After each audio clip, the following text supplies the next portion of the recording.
BJP ने आम चुनाव 2024 के लिए 543 लोकसभा सीटों में से 405 सीटों पर अपने उम्मीदवारों का ऐलान कर दिया है।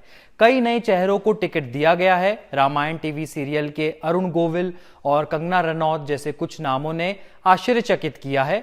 वहीं कई दिग्गज ऐसे भी हैं जिनका टिकट कट चुका है। इसमें प्रज्ञा ठाकुर, वरुण गांधी का नाम शामिल है। चलिए आपको बताते हैं 10 ऐसे नामों के बारे में जिनकी उम्मीदवारी ने सभी को चौंकाया, तो वहीं 10 ऐसे दिग्गज जिनका टिकट कटा है।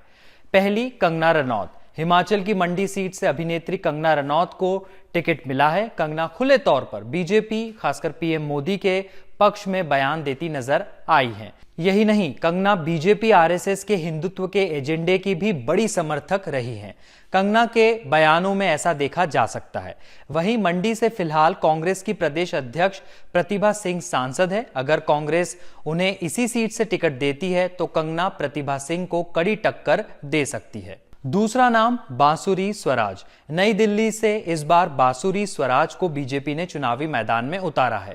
युवा नेता बांसुरी स्वराज पूर्व केंद्रीय मंत्री सुषमा स्वराज और स्वराज कौशल की बेटी हैं। वो सुप्रीम कोर्ट में वकील भी हैं और उन्हें वकालत में 15 साल का अनुभव है।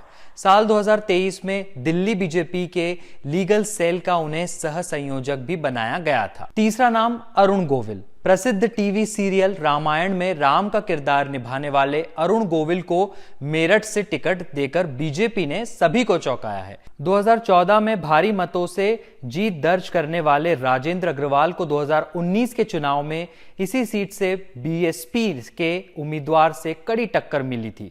अग्रवाल चुनाव जीते तो थे, लेकिन आधा % से भी कम मार्जिन से उनकी जीत हुई थी।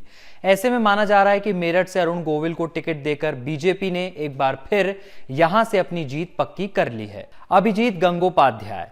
पूर्व न्यायाधीश अभिजीत गंगोपाध्याय बंगाल के तामुलुक से चुनाव लड़ेंगे। ये हाल ही में कलकत्ता हाईकोर्ट के न्यायाधीश के पद से इस्तीफा देकर बीजेपी में शामिल हुए थे।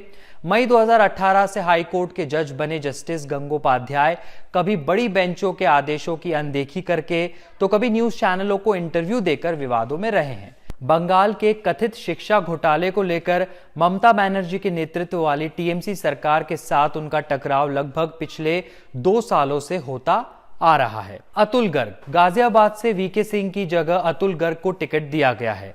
गर्ग गाजियाबाद से विधायक हैं। हालांकि गर्ग के सामने कोई बड़ी चुनौती होगी ऐसा कुछ नजर नहीं आता, क्योंकि गाजियाबाद बीजेपी का गढ़ ही माना जाता है। बता दें कि अब तक इस सीट से विपक्षी दलों ने अपना उम्मीदवार खड़ा नहीं किया है। तमिलनाडु बीजेपी अध्यक्ष अन्नामलाई को कोयंबटूर लोकसभा सीट से चुनावी मैदान में उतारा गया है। कर्नाटक कैडर के आईपीएस अधिकारी अन्नामलाई ने 2019 में भारतीय पुलिस सेवा से इस्तीफा देकर 2020 में बीजेपी ज्वाइन की थी।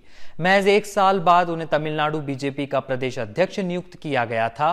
तब 37 वर्षीय अन्नामलाई सबसे कम उम्र के बीजेपी अध्यक्ष थे। कोयंबटूर लंबे समय से लेफ्ट का गढ़ रहा है। हालांकि बीजेपी भी 2 बार 1998 और 1999 में इस सीट से जीत दर्ज कर चुकी है। वहीं 2014 और 2019 के चुनावों में बीजेपी दूसरे नंबर की पार्टी बनकर उभरी थी। तमिलिसाई सुंदरराजन। तेलंगाना और पुडुचेरी की पूर्व राज्यपाल तमिलिसाई सुंदरराजन को चेन्नई दक्षिण सीट से मैदान में उतारा गया है। इन्होंने हाल ही में राज्यपाल के पद से इस्तीफा दिया था। सुंदरराजन तमिलनाडु बीजेपी की प्रदेश अध्यक्ष भी रह चुकी है। वह तमिलनाडु कांग्रेस कमेटी की पूर्व अध्यक्ष कुमारी आनंदन की बेटी है। वो 3 बार तमिलनाडु विधानसभा का चुनाव भी लड़ चुकी है अतीत में। हालांकि तीनों बार वो हार गई थी। अगला नाम, यदुवीर वाडियार। बीजेपी ने राजघरानों के वंशजों को भी टिकट दिया है, जिसमें यदुवीर वाडियार का नाम शामिल है।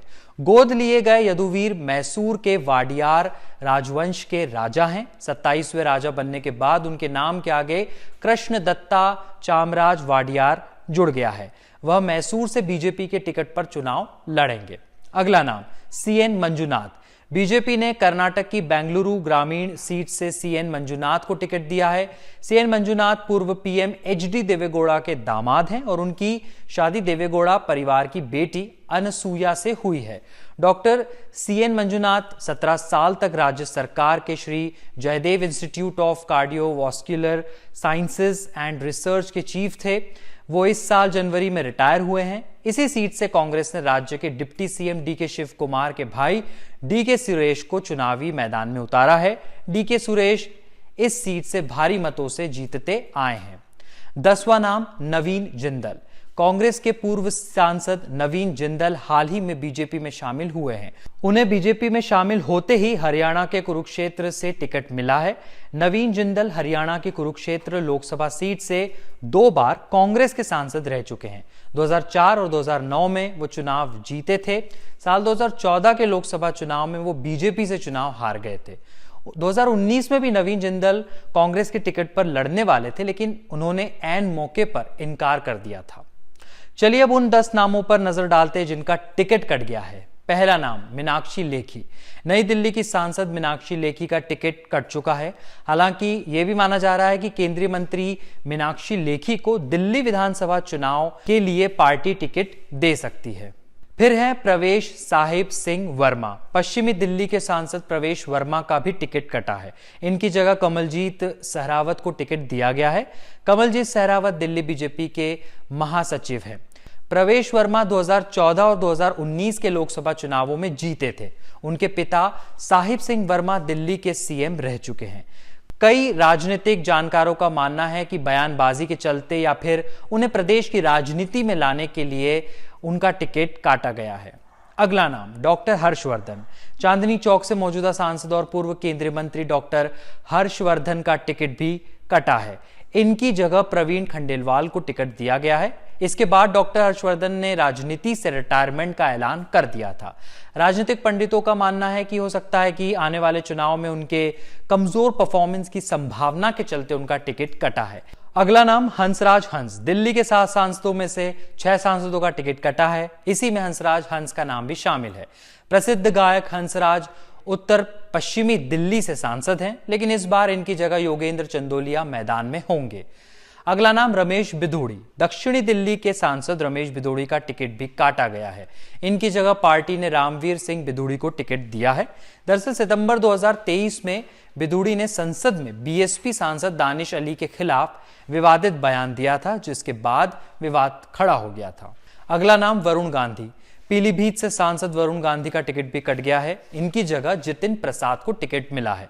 हालांकि वरुण गांधी की टिकट कटने की अटकलें कई दिनों से लगाई जा रही थी। इसकी वजह भी उनके द्वारा दिए गए बयान ही है। पिछले साल योगी आदित्यनाथ पर कटाक्ष करते हुए वरुण गांधी ने लोगों को सलाह दे दी थी कि वे आसपास के साधुओं को परेशान न करें, क्योंकि कोई नहीं जानता है कि महाराज जी कब मुख्यमंत्री बन जाएंगे। वहीं सितंबर 2023 में उन्होंने एक मरीज की मौत के बाद अमेठी के संजय गांधी अस्पताल के लाइसेंस को निलंबित करने पर यूपी सरकार पर सवाल उठाए थे। अगला नाम प्रज्ञा ठाकुर। भोपाल की सांसद साध्वी प्रज्ञा सिंह ठाकुर का टिकट काटकर आलोक शर्मा को टिकट दिया गया है। 2008 के मालेगांव बम विस्फोट मामले में आरोपी रही प्रज्ञा कई बार विवादित बयान दे चुकी है। अगला नाम वीके सिंह। गाजियाबाद के सांसद और केंद्रीय मंत्री रिटायर्ड जनरल वीके सिंह का टिकट कटा है। हालांकि टिकट कटने से एक दिन पहले ही उन्होंने कहा था कि वे इस बार चुनाव नहीं लड़ेंगे। उन्होंने कहा था कि यह निर्णय मेरे लिए आसान नहीं था, परंतु मैंने इसे अपने दिल की गहराइयों से लिया है।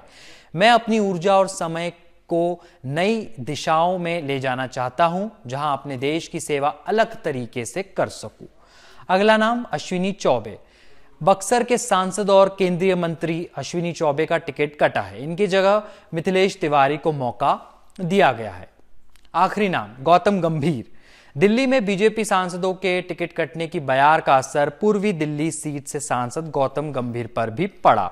गंभीर का टिकट काटकर हर्ष मल्होत्रा को चुनावी मैदान में उतारा गया है।